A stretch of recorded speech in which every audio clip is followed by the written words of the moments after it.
Ассалаумалейкум, құрметті менің оқырмандарым, сіздермен мен Айжан Айтқалиқызы. Бүгін сіздермен үй жағдайында осындай кереметтей дәмді болып шығатын кәуаптарды жасайтын боламыз. Ең алдымен бізге ет қажет, кез келген ет бола береді. Мен сиыр етін қолдандым. Өздеріңіздің қалауларыңызша үйде бар етпен жасасаңыздар болады.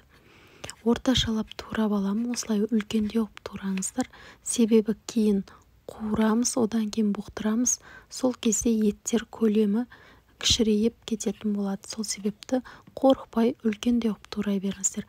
Май қосамын, міндетті түрде дәмдірек болады. Бұл майдың дәмі қазір мариновкамен бірге сіңіп, араласып, шынында кәдімгідей асханадағы кәуаптар сияқты болып шығады дәмі. Сондықтан осылай жасауға тырысыңыздар. Мен етке өздеріңіз көріп тұрғандай тұз қостым, жаңағы кәуапқа арналған дәмдеуіш қостым, чеснок қостым, соя соусын құйдым, және зира салдым, лимонның жартысын, қара бұрыш, қызыл бұрыш, паприка салып, бәрін жақсылап араластыратын боламыз. Мен міндетті түрде құрамын видеоның астына жазып кетемін, сол жерден құрамын толықтай көріп алсаңыздар болады.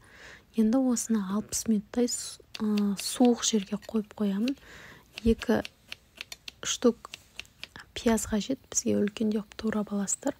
Одан кейін картопымыз бар, 1,5 килограммдай қостым. Егер сіздердің картоптарыңыз орташа көлемде болатын болса, онда турамай осылай бүтіндей қуыра беріңіздер. Ол кейін бұқтырғаннан кейін міндетті түрде жұмсарып кетеді. Картопқа паприка салдым, тұз салдым, жақсылап араластырдым.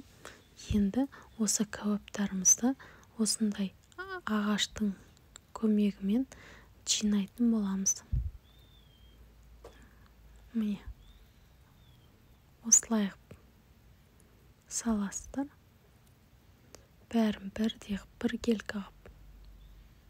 Менде бәрі дайын. Енді майымды қыздырып, кәуаптарды қуыруды бастаймыз. Май өте қатты қызып тұру керек. Сол кезде кәуаптарды тез-тез 1 минутқа жеткізбей осылай алып аласыздар. Осылай екі жағына аударып қуырыңыздар, қызарып әдем болсын.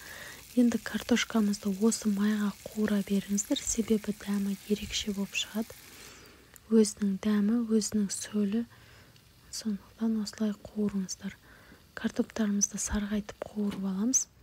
Одан кейін осы сұйық майдан, жаңағы кәуап қуырған майымыздан астына осылай 100 миллиграммдай құйып жіберіп, картошкамызды, кәуаптарымызды осылай орналастырамыз. Енді бетіне пиязды салып, 400 миллиграммдай су құйдым. 1,5-2 сағаттай баяу отта бұқтырдым.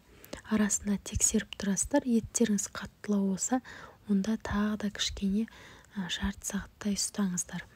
Міне, осымен кәуаптарымыз үй жағдайында дайын болды. Менің отбасымның ең жақсы көретін тағамдарының бірі. Ерекше осылай берсеңіздер болады. Кәдімгідей асханадағыдай сіздермен бірге болған Айжан Айтқалиқызы.